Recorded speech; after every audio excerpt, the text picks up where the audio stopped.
Sobat Prampesan, balik lagi bareng aku nih, Suci Hilmia. Di episode kali ini kita akan ngebahas topik terkait dengan mahasiswa. Dan tentunya ini tuh pasti banget, sangat amat relevan dengan kehidupan di mahasiswa. Kira-kira dari teman Prampesan ini tahu nggak ya?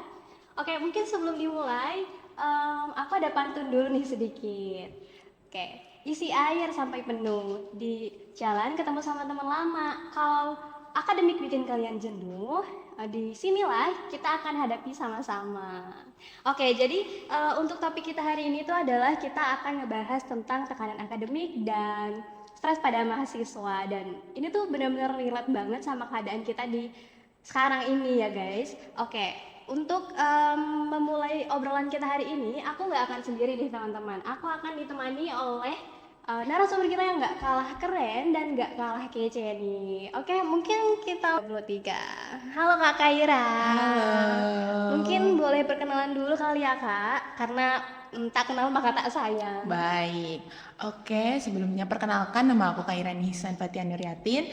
Aku dari angkatan 2023 dan kalian bisa manggil aku Kaira. Dan aku sekarang sedang menjalani di peminatan promosi kesehatan. Waduh, keren banget ya Kak. Gimana nih Kak kabarnya hari ini? Baik-baik, alhamdulillah. Kakak sendiri gimana nih?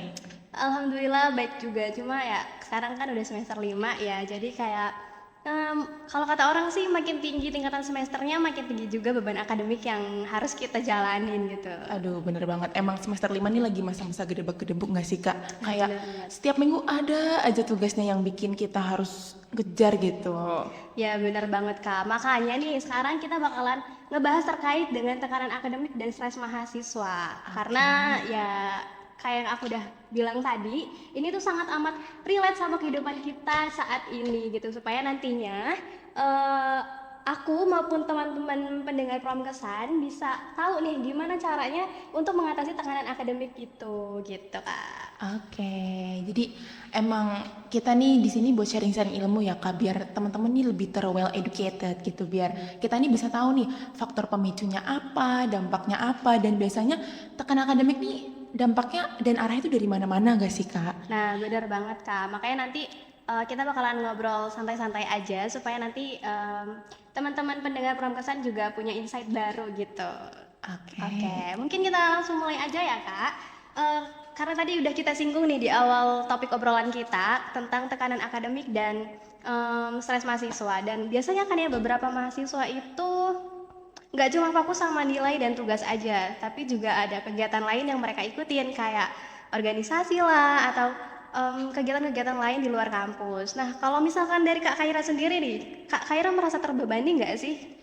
Kalau buat terbebani sih, mana ada sih mahasiswa yang nggak terbebani sama tugas nggak Betul, sih betul, Kak? betul, betul. Nah, dan apalagi kita tadi yang udah dimention juga makin tinggi semesternya, makin tinggi tingkatannya, makin banyak juga Iya, bebannya. betul. Dan dari beberapa penelitian juga, stres akademik ini bisa mencapai 31-71% loh Kak. Dan itu bukan angka yang kecil gitu, karena memang mahasiswa ini kan gak cuma duduk, diem, dengerin dosen aja kan Kak. Pasti mereka nih punya kegiatan-kegiatan non akademik di luar yang kayak misalkan harus rapat sampai malam, terus habis itu ngerjain tugas sambil rapat gitu. Itu kayak udah jadi hal-hal yang umum ya Kak di hidup mahasiswa gitu. Wah, ternyata eh, tekanan akademik ini juga salah satu bisa jadi salah satu permasalahan di Indonesia gitu ya Kak ternyata ya. Ternyata Betul angkanya banget. juga tinggi juga ya Kak ternyata. Betul banget tuh Kak. Jadi kayak emang tekanan akademik ini dari mana-mana tuh bisa sih Kak. Karena kan kalau misalkan nih biasanya kita tugasnya banyak, deadline-nya mepet, dan kita lagi ada kegiatan non akademik gitu kayak entah rapat ataupun kegiatan-kegiatan lain tuh Kak. Dan itu tuh biasanya kalau kita udah mau ngerjain, kita nih stuck gitu. Terus kayak aduh udah capek deh, besok lagi deh, begitu terus gak sih Kak setiap hari gitu. Jadi kayak kita nih aduh kok tiba-tiba udah deadline udah mepet padahal itu salah kita sendiri kenapa nggak Iya. dikerjain dari awal-awal Iya, gitu. benar ya Kak. Jadi ya kalau misalkan kita mau ikut kegiatan akademik maupun non akademik ya kita emang harus benar-benar pinter buat manajemen waktu, manajemen diri kita sendiri supaya nantinya kita nggak merasa terbebani gitu ya Kak. Betul banget, dan juga tekanan akademik nih biasanya datangnya juga dari keluarga tau Kak. Iya Kak. Karena biasanya tuh Kak, kalau misalkan dari keluarga ini kan kalau orang tua nih pengennya anaknya lulus cepet, IPK-nya tinggi, terus juga eh, mengaih prestasi banyak-banyak kan Kak. Tapi justru ini tuh yang bikin malah fear of failure, yang dimana kita nih semakin takut gagal, semakin takut juga mengecewakan. Dan biasanya mahasiswa nih atau aku pun ngerasain ya Kak, jadi kayak aduh aku nih ngecewain orang tua aku nggak ya dengan nilai-nilai aku yang segini gitu. Padahal kita udah melakukannya dengan sebaik mungkin gitu. Ya, sebenarnya tuh kalau misalkan dilihat dari perspektif orang tua, pastinya mereka juga pengennya yang terbaik untuk anaknya kali ya. Jadi kayak pengen nyemangatin anaknya, cuma karena ya kita merasa ada sebuah tuntutan, jadi kayak ngerasa takut gagal nih, takut ngecewain akhirnya. Kayak kalau misalkan kita mulai terus gagal, kira-kira nanti ngecewain atau enggak? Karena kan kadang kita tuh nggak mau ya ngecewain orang yang kita sayang kayak gitu. Oh, betul banget tuh Kak. Terus juga biasanya ditambah nih Kak, kita ngelihat temen-temen nih kayak aktif sana sini, terus habis itu punya kegiatan sana sini, tapi IPK-nya nih masih bagus gitu loh Kak. Dan itu biasanya bikin kita nih jadi minder gitu. Terus karena kalau misalkan udah minder, jadinya tuh motivasinya turun gak sih Kak? Iya. Terus habis itu jadinya kita kayak ih aku kan udah ngelakuin ini tapi kok aku nggak bisa kayak mereka gitu. Jadi jadinya semakin bikin kita bertanya-tanya apa yang salah dari diri kita gitu. Padahal kita udah menjalankan sesuai jalan kita, sesuai ritme kita gitu. Ya pada dasarnya sebenarnya kita harus fokus sama diri kita sendiri ya. Kita Betul harus banget. melakukan sesuai dengan kemampuan dan sesuai dengan kapasitas kita sendiri. Yang penting ya kalau misalkan kita melakukan suatu usaha ya harus konsisten gitu. Dan kalau misalkan Kak, em, mungkin kita udah terlalu capek nih dan jangan lupa untuk istirahat ya Kak. Jangan terlalu memforsir diri kita sendiri untuk terus untuk apa ya? Mau Mencapai mencapai terus, iya, mencapai kejar tujuan terus, terus. iya makanya. Kalau misalkan dari aku sih, kalau misalkan capek ya kita istirahat dulu gitu, jangan terlalu Iya betul memforsir banget. diri. Aku juga kalau misalkan capek, aku istirahat dulu sih Kak. Kayak nggak, kayak misalkan memang tugasnya banyak, tapi aku nanti lanjut, nanti lagi, lanjut besoknya lagi. Karena kan emang perlu banget sih Kak kita nih bikin to-do list. Dan kita juga perlu banget manajemen waktu dan juga prioritas nih apa aja yang harus kita tuju di hari itu juga. Karena mungkin emang kelihatannya sepele ya Kak kalau bikin to-do list, manajemen waktu. Padahal sebenarnya ini loh yang diperlukan gitu. Tapi emang gak memungkiri aku juga jarang sih Kak bikin to-do list kayak gitu. Tapi aku sebisa mungkin memanajemen waktu gitu. Kayak misalkan hari ini aku mau ngerjain ini jam segini, nanti jam 10 lanjut lagi aku mau ngerjain ini, jam 12 aku ada rapat di sini gitu. Jadi lebih tertata aja sih Kak kalau kayak gitu. Oke, berarti salah satu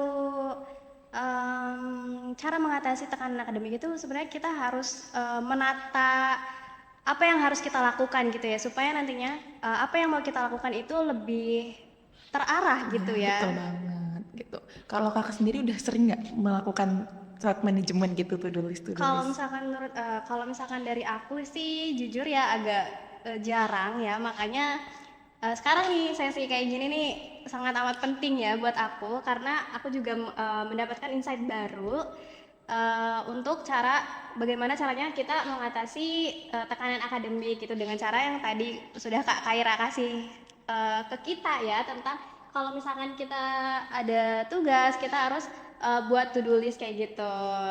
Betul banget tuh Kak. Dan juga kalau misalkan nih Kak, kalau udah ngerasa nih tekan akademiknya atau mungkin dan tadi ya faktor pemicunya kan ada yang dari keluarga ataupun kita melihat teman gitu dan itu udah ganggu nih Kak ke aktivitas kita sehari-hari kayak kita udah males, kita jadi gampang marah dan gampang bad mood dan juga lebih sensitif gitu. Kita nih boleh banget biasanya di kampus nih nyediain BK kan Kak dan juga peer counselor. Jadi kalian nih bisa mengakses itu dan memanfaatkan itu gitu karena BK di kampus juga nih kan berguna ya, berfungsi buat itu gitu. Jadi kayak kita bisa bercerita gitu apa yang lagi kita hadapi gitu dan juga mungkin BK tersebut nih bisa memberikan apa ya alternatif pemecahan solusi gitu loh. Jadi kayak oh jadi aku tuh harus begini, jadi aku tuh harus begitu gitu. Oke, jadi kita bisa memanfaatkan fasilitas yang sudah disediakan oleh kampus juga gitu ya dengan BK atau mungkin peer counselor gitu dan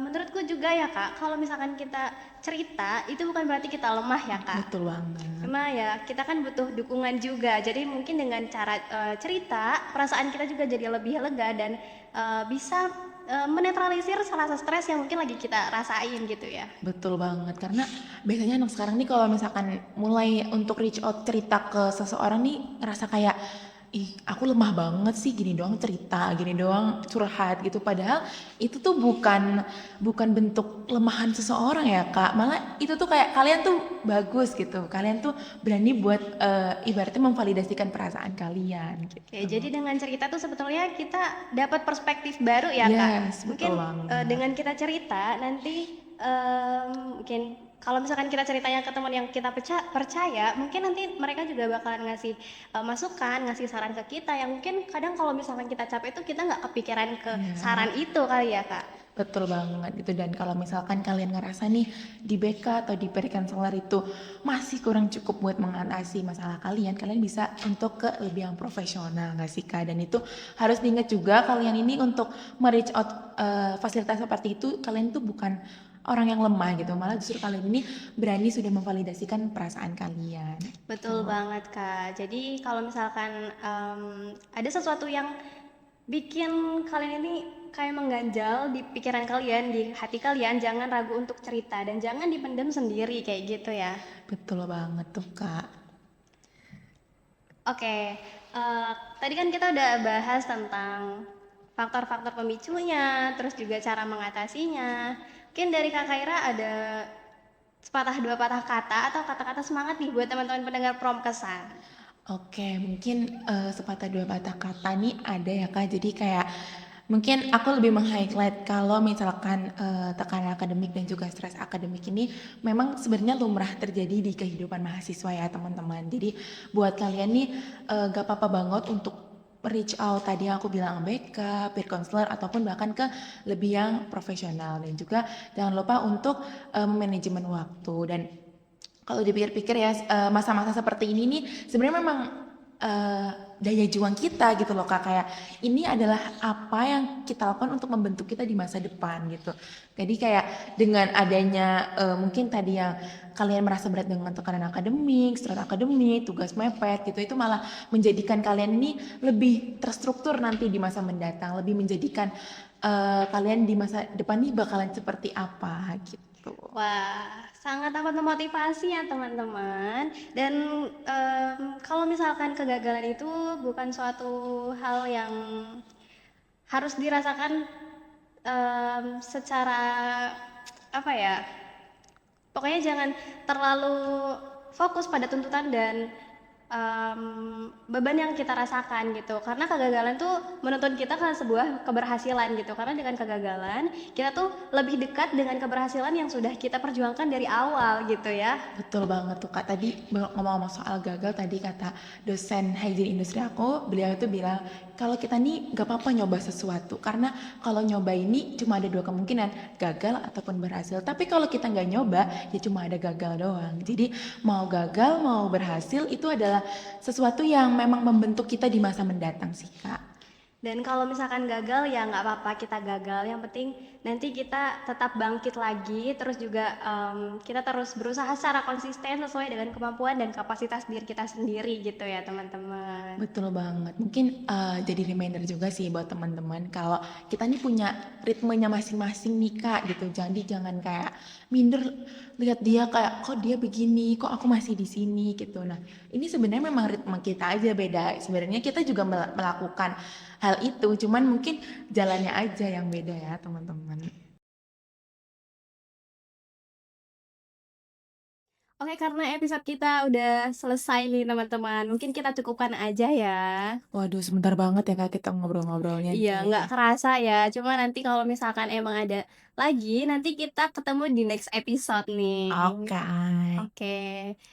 Mungkin sekian aja ya teman-teman untuk episode kali ini. Semoga podcast kita hari ini itu bukan cuma untuk didengar, tapi juga bisa dirasakan dan bisa jadi teman di kala hati teman-teman pendengar Prom Kesan lagi lelah gitu. Oke, mungkin kita cukupkan aja. Sampai jumpa di next episode. Dadah. Dadah.